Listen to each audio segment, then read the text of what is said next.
Bonjour, aujourd'hui je voudrais vous parler de la notion de raison d'être du changement. On parle souvent de la notion de raison d'être.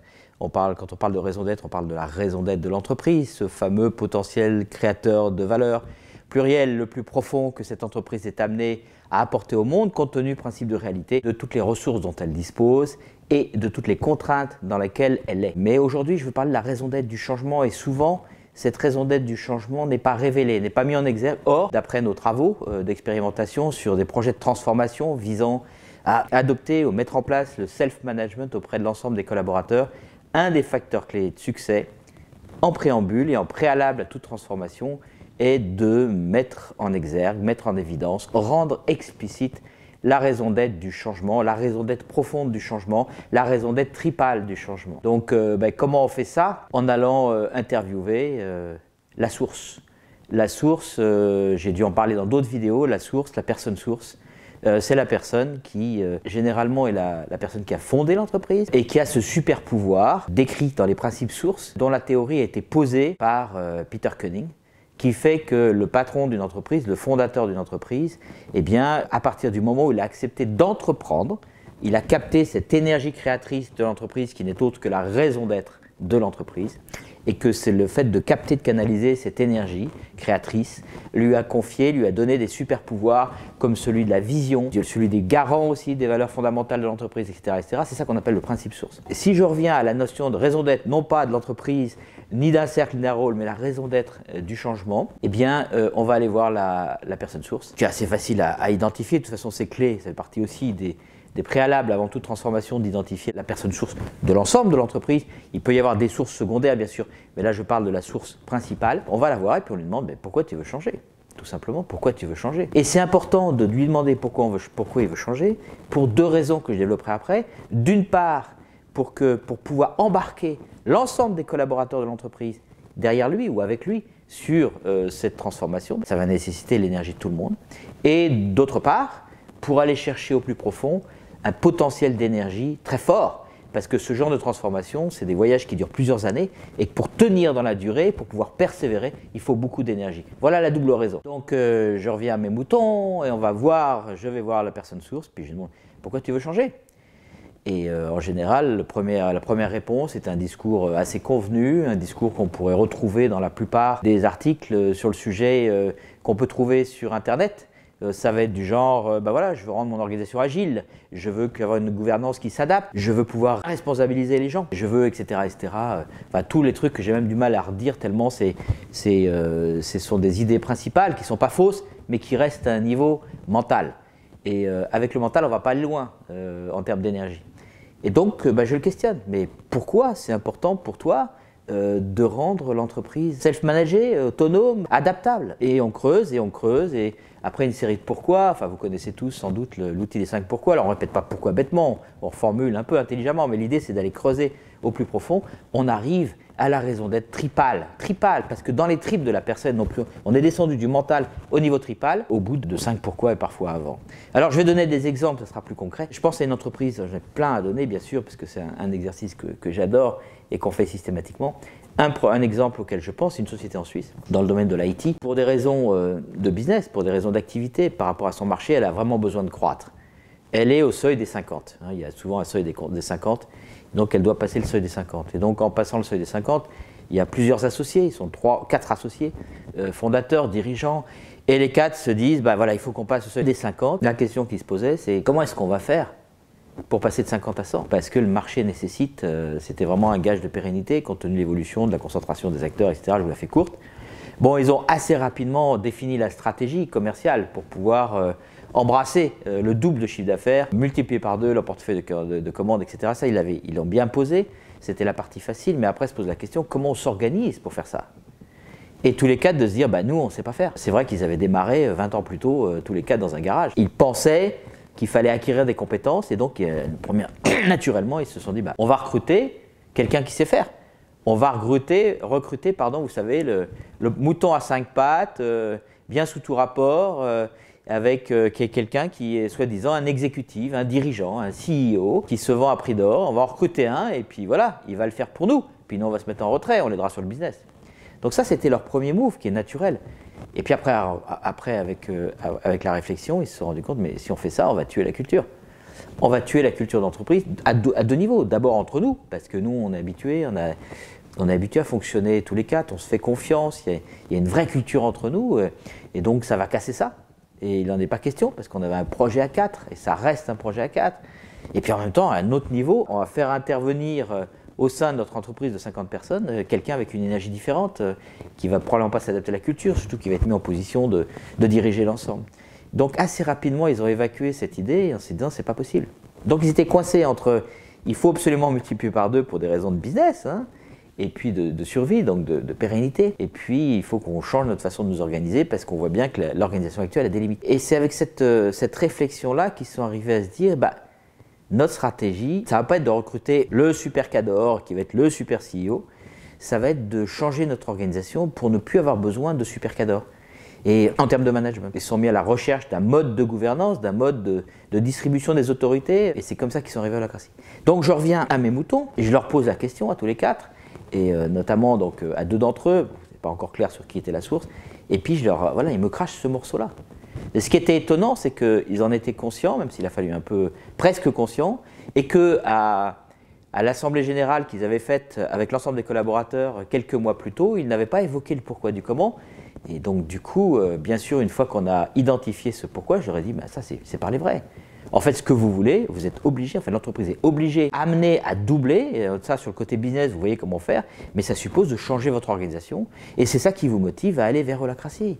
Parce que vous ne voulez pas changer la culture, vous avez une culture extrêmement forte, très familiale, etc., dans laquelle tout le monde se reconnaît, il y a un taux de fidélité des collaborateurs qui est énorme, et vous ne voulez pas que ça puisse disparaître, parce que ça fait partie intégrante de l'identité de l'entreprise. C'est ça la raison profonde du changement. Et du coup, fort de cette raison profonde du changement, après avoir identifié la source pour qu'ils puissent la porter, j'ai organisé avec leur accord des ateliers par petits groupes, une dizaine, douzaine de personnes. J'ai dit à la source, écoute, raconte-leur pourquoi tu veux changer.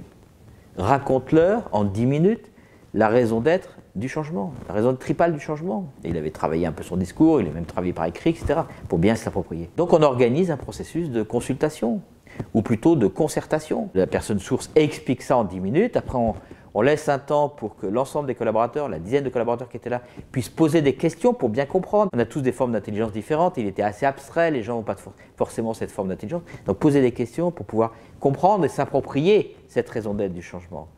Et puis ensuite, on demandait à chacun d'entre eux, des collaborateurs, de donner sa réaction par rapport à ce qu'il a entendu. Et dans les réactions, il y a 2 ou 3 collaborateurs qui ont dit « mais c'est dommage, pourquoi tu ne nous l'as pas dit plus tôt ?» Parce qu'ils avaient eu 2 mois plus tôt une assemblée générale où la direction n'avait pas jugé utile, et peut-être qu'ils n'avaient pas simplement la conscience, de partager cette raison d'être profonde du changement. Et le collaborateur de poursuivre, c'est dommage parce que moi, je n'ai pas du tout accroché il y a 2 mois quand vous nous avez dit que vous allez changer de stratégie, etc.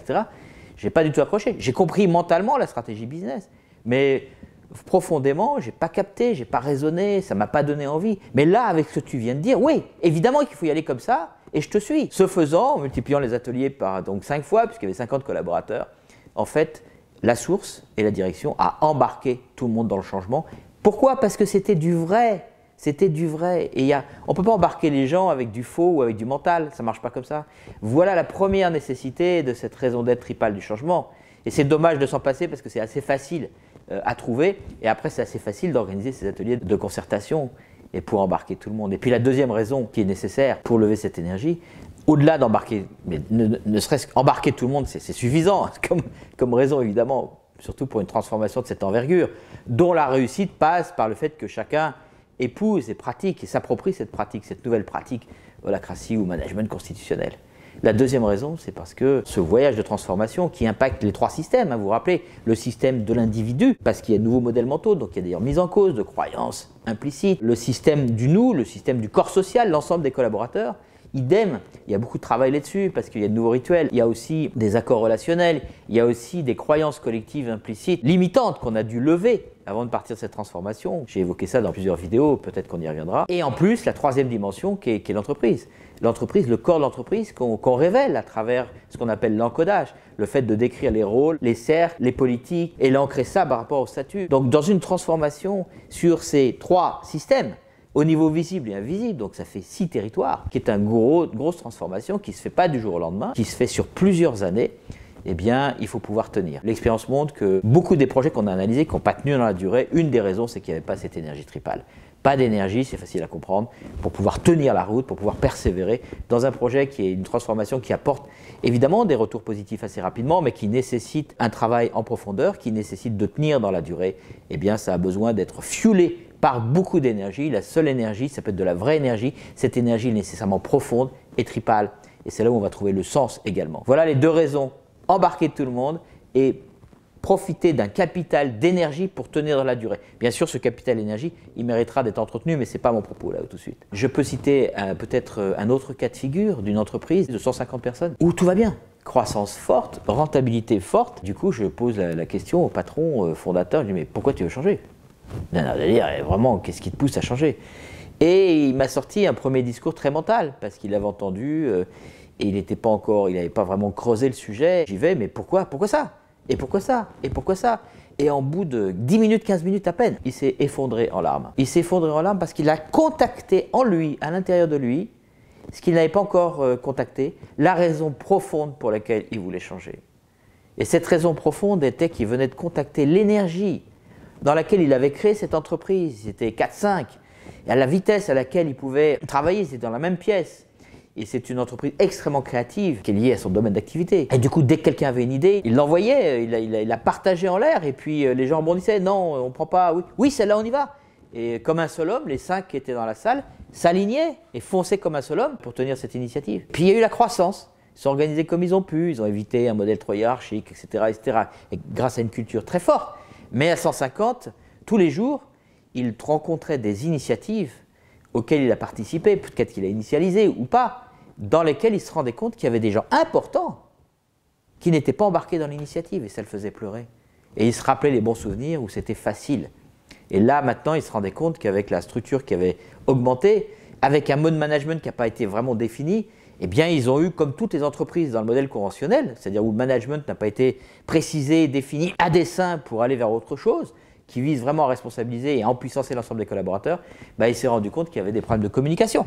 Ce qu'on sait, puisque les problèmes de communication ne sont qu'une conséquence structurelle de la façon dont les entreprises sont managées. Je lui ai dit, super, tu l'as, on va passer à l'écrit, et puis une fois que tu l'auras écrit, je t'emmènerai, on va constituer des ateliers de une dizaine de personnes, et puis tu vas leur raconter ça avec le même processus dont je vais vous épargner, je vous en ai parlé tout à l'heure. Voilà, pour donner deux exemples, j'en ai plein d'autres à délivrer, mais juste que vous compreniez le sens. Ce qui ressort de nos travaux, c'est que j'ai fait une synthèse dans tous les cas de figure pour n'importe quelle entreprise qui vise un changement ou partie d'entreprise. Eh bien, il y a toujours une raison tripale, et cette raison tripale du changement, cette raison profonde du changement, qui est un potentiel énorme d'énergie dont on a besoin, elle est toujours portée par la personne source. Et il y a toujours une personne source. Et donc, l'identifier est assez facile dès qu'on connaît les principes sources. Et puis ensuite, l'interroger, l'interviewer pour aller en profondeur, la déterrer est facile. Et ensuite, organiser ces ateliers de concertation qui, du coup, permettent d'embarquer tous les collaborateurs, vraiment de les embarquer. Et puis ensuite, de tenir dans la durée. Voilà ce que je voulais partager avec vous sur ce que j'appelle la raison d'être tripale du changement ou la raison d'être profonde du changement. Merci.